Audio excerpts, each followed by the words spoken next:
All right, Shalom. Before I begin this lesson, I'd like to give all praises, honor, and glory to Yahweh, Ba'ashem, Yahweh Shai, Ba'ashem, Ruach Kodash. I'd like to say double honors to my teachers, the men whom I've learned this truth from, the apostles, the bishops, and the elders of Great Millstone that rule well and teach well, and also Shalom and salutations to the elect that's out there preaching His word in truth and sincerity. I'm the brother Shaquat, and I'm one of the brothers from the branch of Great Millstone, Montreal. I'm back with another lesson, and on this lesson that I'm going to be getting into today, it's going to be a quick lesson, pretty much just flowing in the spirit, inspired by something that I was thinking about. Well, actually, something that I ran across, or actually an artist, and her name is Dua Lupa, you know, Dua Lupa, and yeah, so I was just looking up some information on her. I was watching the podcast as well on her. I didn't get a chance to finish the podcast, but something that stuck out to me was something that was mentioned in the podcast that she was in. Right, and it's pretty much the name of one of her albums, I believe, or a song, and the song is called "Radical Optimism." Right, and then I was curious. I looked up that word, radical optimism, to see what it meant, right? Which I didn't get a chance to finish the podcast or get in too deep because I didn't have time, and I didn't get a chance to hear out her breakdown or definition of what that meant to her, you know. But looking up radical optimism into Google, it means radical optimism is the grounded, fearless belief that life can improve even after difficult experiences. Right. It says it is not blind denial or toxic positivity. Rather, it is the active choice to face complex realities head on, finding meaning in struggle and retain agency by focusing on what you can control. Right. And this kind of inspired this lesson because that's the sort of spirit that we as men of Yahweh Shemashai are to have uh, an optimistic, a radical, optimistic mind, right? Because for one, we are the men of the Lord, right? The Lord has blessed us, with this understanding. The Lord has allowed us, to know who we are, right? And not only that, but also to understand the prophecies, right? And where we are on the scale of prophecy. Matter of fact, before I keep rambling on, let me get a quick precept.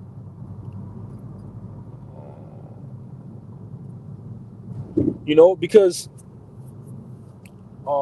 it's this truth, having this truth is the greatest pearl or treasure that can anybody can have, right?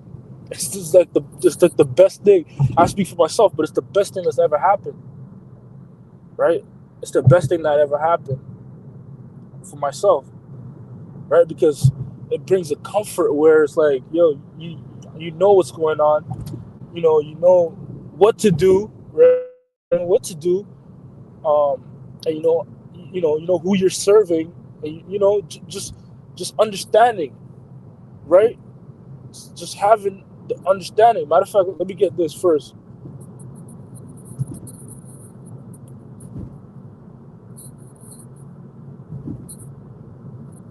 real quick.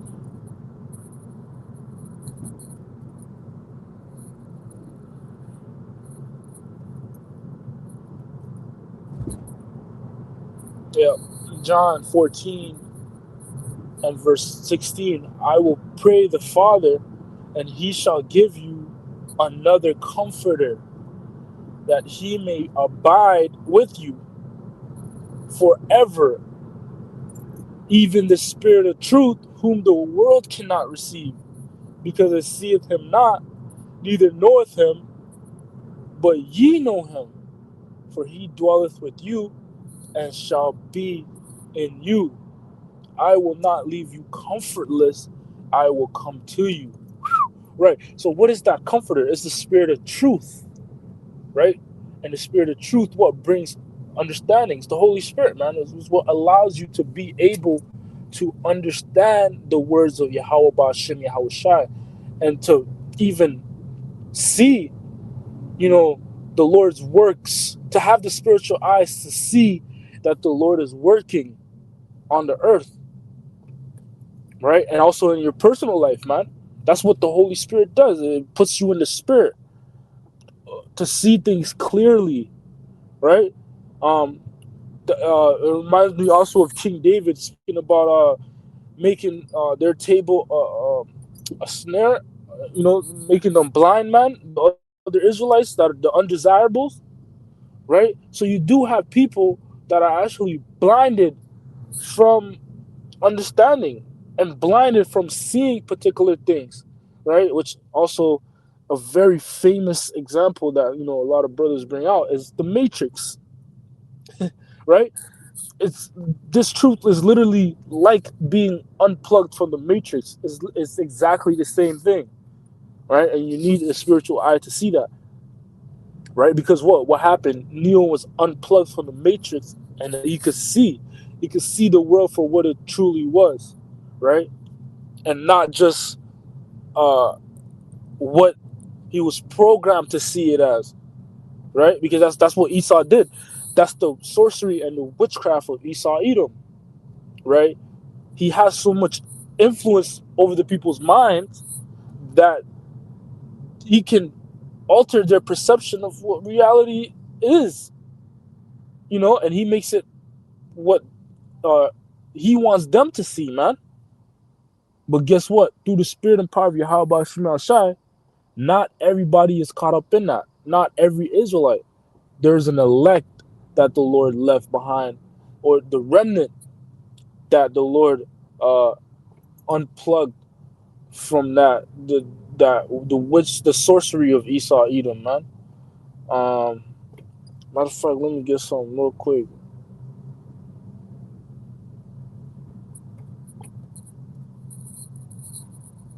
Isaiah 9 and verse 2. The people that walk in darkness have seen a great light. They that dwell in the land of the shadow of death, upon them had the light shined. That's right. And who's that people? That people is the elect that used to walk in darkness, which is the course of this world, ruled by Esau Edom. But guess what? The light shined on us. The light synonymous to this wisdom, knowledge, and understanding, the truth, right? And the truth is bright. Now we can see the truth of the world around us, man. You know, and being able to see brings understanding, right? Because in a dark room, if it's all dark and you can't see, guess what? You don't know where you're going. You're just gonna stumble. You might hit yourself, man. You bump your knee, stab your toe, man.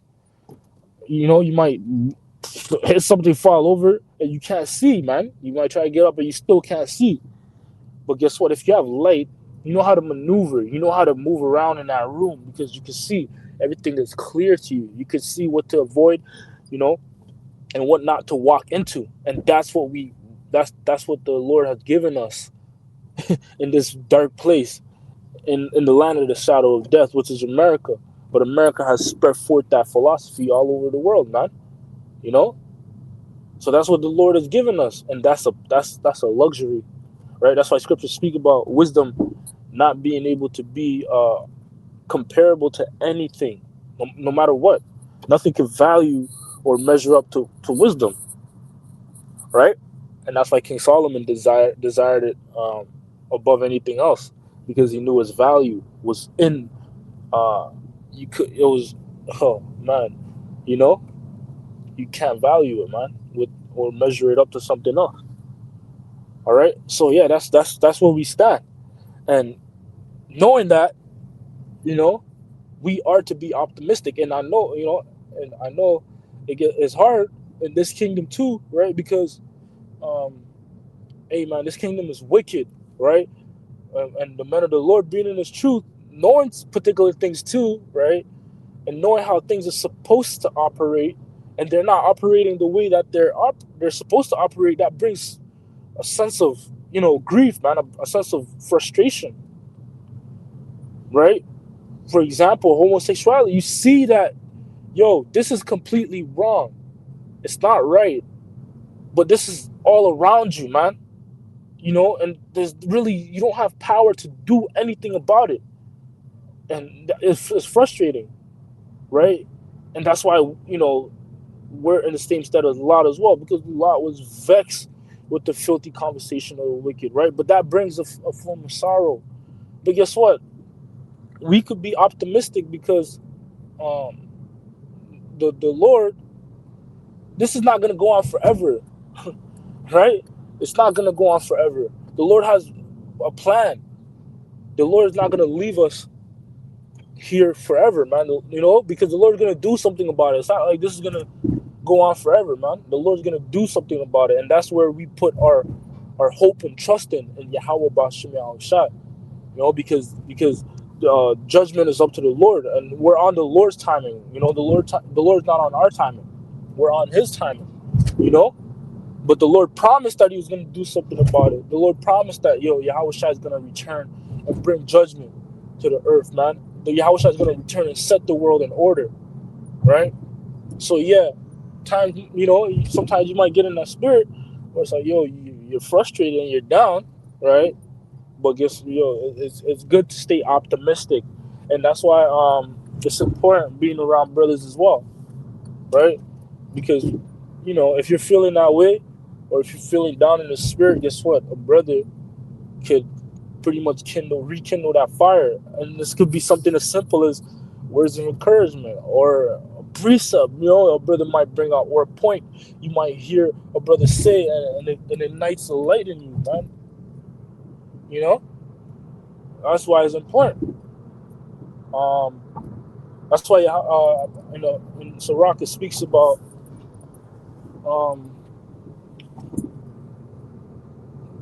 the Lord is pleased with those that dwell with wisdom, right? And you dwelling with wisdom is being amongst the brothers, being tapped in, right? Whether that's being tapped into the videos or being tapped in the sense of you're linking up with brothers, tapped in reading, just doing things that are beneficial to your spirit, right? And also in the Apocrypha, it speaks about not giving your mind to sorrow, not falling down that ditch too deep, right? Because you can't avoid it. Sorrow is going to be there, but it's just how you deal with it, right? And there's different ways to deal with it. There's different ways, positive ways to deal with it, right? And the Lord has left us some ways, but really keeping in mind that this is not the end. Our time is really very, very soon, right? So I'm gonna close off here. We'll get in this precept in the book of Psalms 30 and verse 5. It says,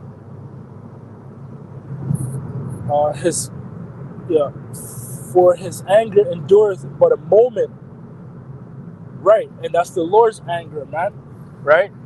The Lord's anger towards us, it endures for a moment, because the Lord, He was angry, and He chastised us as a father would any son that He loves, right? But guess what? A father that has a son that he loves is not gonna be angry at him forever, right? He's gonna be merciful to him. That anger is gonna go away eventually, and that's what we're seeing now. The anger of the Lord Yahweh Shemashai is going away, because what? It started with Him giving us this truth and allowing us to come back to the knowledge of who we are and the knowledge of who He is, right? So His anger endured but for a moment, and His favor is life. And what's a part of the Lord's favor? Is to see us rule, to see us, to give us the kingdom. That's what it says.